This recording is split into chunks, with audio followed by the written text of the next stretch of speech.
అన్నారమ్మా, బజార్లో తిరిగే వారిని అన్నారు. అందరినీ కాదు. పూలు పెట్టుకునే వాళ్ళందరినా కాదు. పూలు పెట్టుకొని ఎదవ వేషాలు వేస్తారు చూసి వారిని అన్నది.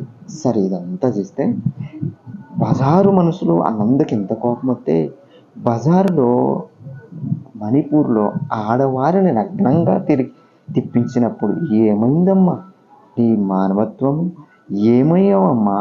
అమ్మా ఈర వనిత, ఓ అనిత, ఓ చౌదరి బిడ్డ, ఏమయ్యారమ్మా?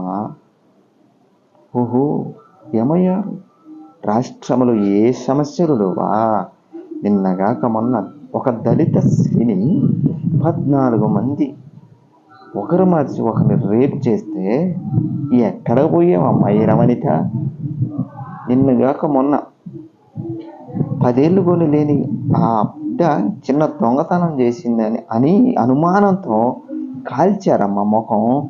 ఎక్కడ దక్కున్నావు తల్లి నువ్వు? రాష్ట్రంలో ఏ సమస్యలు లేవమ్మా? నిరుద్యోగం పెరిగి రోజు రోజుకి యువత అమ్మా ఏం చేయాలో అర్థం కావట్లా. ఈ సమస్యలు ఏమీ పట్టరా. ఆడపిల్లని నగ్నంగా ఊరేగిస్తే